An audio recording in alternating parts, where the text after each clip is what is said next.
fragile ceasefire may still be holding on paper, but the posture on the ground and at sea suggests a different reality. The machinery that enables a wider war is turning again. In the last hours, new imagery released by the United States Navy has shown sailors preparing aircraft for nighttime combat operations across the U.S. Central Command area of responsibility, the vast region that includes the Middle East and surrounding waters. Night operations are not a ceremonial show of readiness. They are the kind of preparations militaries emphasize when they want the option to strike quickly, with limited warning, and at a time of their choosing. At the same time, multiple reports have claimed that U.S. aerial refueling aircraft have been seen positioned at Israel's main international airport, Ben Gurion, in unusually large numbers. Tanker aircraft are not glamorous, but they are among the most consequential tools in modern air warfare. They extend the reach and endurance of fighter jets and bombers, allowing aircraft to launch from safer distances, remain in the air longer, and sustain repeated waves of operations without relying on nearby bases. In any scenario involving long-range strikes or persistent air patrols, tanker availability can be the difference between a threat and an actionable plan. The reports describe platforms such as the KC-135 Strato tanker and the newer KC-46 Pegasus workhorses of U.S. air refueling.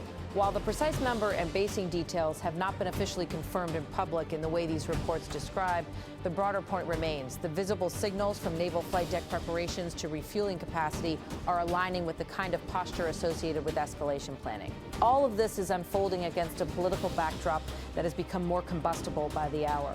President Donald Trump has amplified discussion of a potential naval blockade aimed at Iran, specifically the idea of using maritime power to restrike CT or interdict Iranian oil exports, potentially without immediately launching a large-scale bombing campaign. The concept being circulated is blunt: control the sea lanes, squeeze revenue, and force concessions. The Strait of Hormuz sits at the center of that debate. It is one of the world's most important energy choke points, a narrow corridor through which a significant portion of globally traded oil and liquefied natural gas moves. Any sustained disruption there can send shockwaves through energy markets, shipping insurance rates, and the broader global economy. Even the threat of interference can be enough to spike prices, rattle investors, and force governments to prepare emergency measures. In recent hours, that strategic geography has collided with diplomacy that appears to be failing.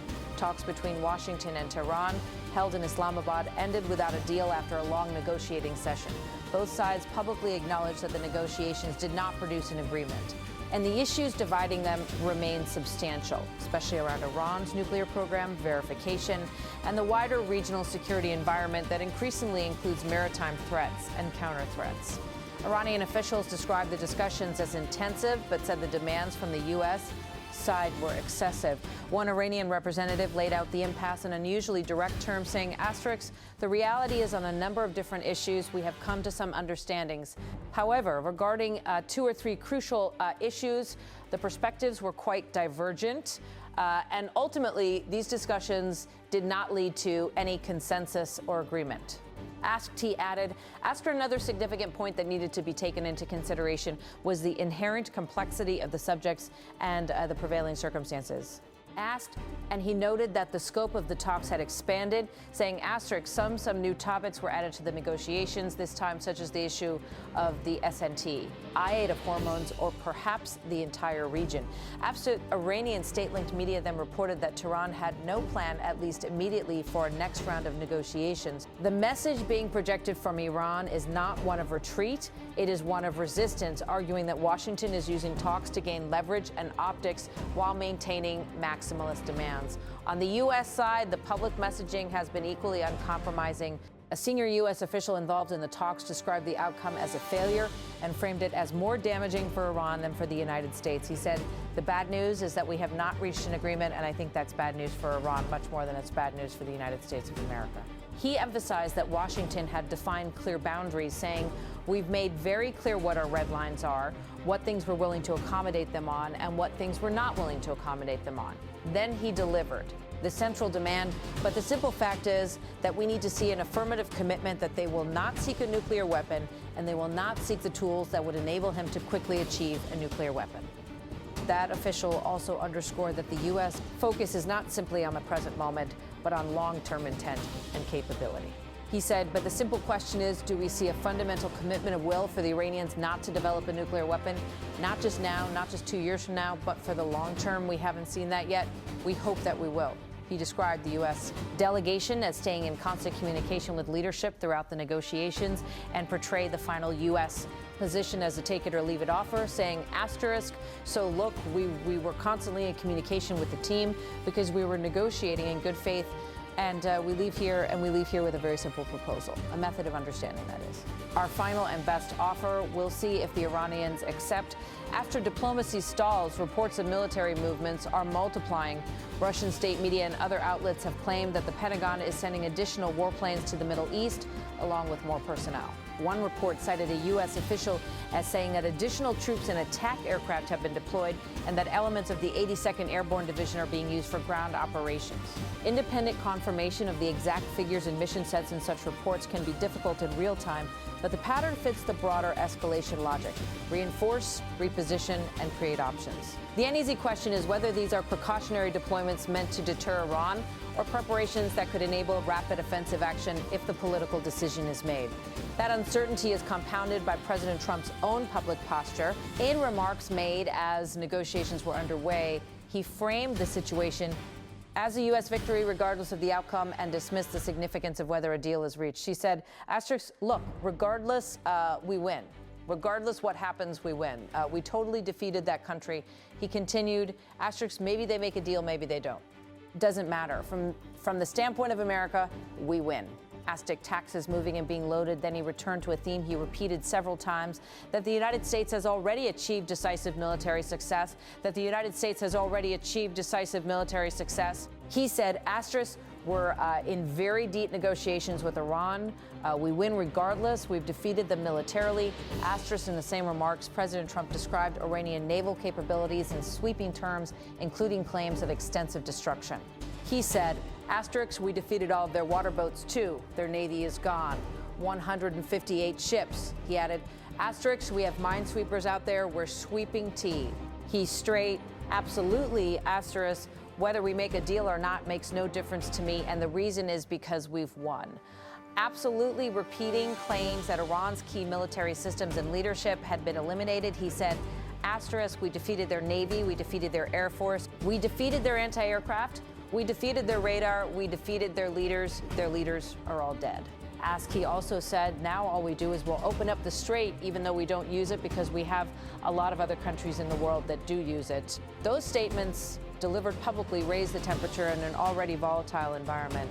Even if supporters interpret them as a negotiating tactic designed to project dominance, adversaries may interpret them as a signal that Washington is willing to act and willing to justify action as the continuation of an already won conflict. In crisis dynamics, perception can matter as much as capability. At the center of this standoff is a strategic triangle: nuclear risk, maritime pressure, and the credibility of deterrence. For Washington, the core demand being stated is an affirmative commitment that Iran will not pursue a nuclear weapon and that it will not seek the tools to rapidly achieve one. That language matters because it is about latency, the ability to move quickly from civilian nuclear capability to weapons capability. It is also about verification and trust, both of which have been battered by years of mutual accusations, sanctions, covert actions, and regional proxy conflict. For Tehran, the issue is sovereignty and leverage. Iran has repeatedly argued that it will not negotiate under threat and that its nuclear program is not designed for weapons, while also insisting it has the right to enrichment and to defend its interests in the region. And in the Strait of Hormuz, Iran possesses asymmetric tools, mines, drones, fast attack craft, and coastal missiles that can raise the cost of shipping and complicate naval operations, even if Iran cannot dominate the sea in a conventional sense. That is why the talk of a blockade is so dangerous. A blockade is not just a policy announcement. Under international law and in practical military terms, a blockade is an act that can be treated as an act of war because it involves stopping, searching, diverting, or seizing shipping. It creates immediate risk of confrontation. A merchant vessel refuses inspection. A naval escort intervenes. A drone strike hits a ship. A mine is discovered after an explosion. A miscalculation escalates into a firefight. And once that cycle starts, it becomes hard to control. The military signals now being observed. Flight decks preparing for night operations. Tanker aircraft reportedly positioned to support long-range sorties, and reports of additional troops and aircraft moving into the theater are the kinds of signals that create leverage. They are also the kinds of signals that can lock leader S into action if they believe credibility is on the line. The ceasefire, then, is not just fragile because of what is happening on the front lines. It is fragile because of what is happening behind the scenes, the quiet repositioning of enablers, the public hardening of rhetoric, and the collapse of talks that were supposed to provide an off-ramp. And as all of this unfolds, the world is left watching the same question from multiple angles. Is this a controlled pressure campaign designed to force a better deal? Or is it the prelude to a renewed escalation, one that could begin not with a single dramatic strike, but with a series of incremental moves in the air and at sea that suddenly become irreversible? The military posture around Iran is sending a message that diplomacy may be stalling and that Washington and its partners want credible options ready if it collapses entirely. In recent days, the U.S. Navy has publicized imagery showing flight deck crews preparing aircraft for nighttime operations in the U.S. Central Command area. Night sorties are a routine capability for modern carrier aviation, but they are also the kind of readiness emphasis commanders lean on when they want the ability to act quickly with reduced warning and under conditions that complicate an adversary's response. In practical terms, it signals that if an order comes, the platform is not waiting to spin up. At the same time, attention has focused on claims that U.S. aerial refueling aircraft have been positioned in unusually visible ways across the region, reports that include talk of tankers at or near Israel's main international airport, Ben Gurion. It is important to separate what is verified from what is asserted. The U.S. military does move refueling assets in and out of the region.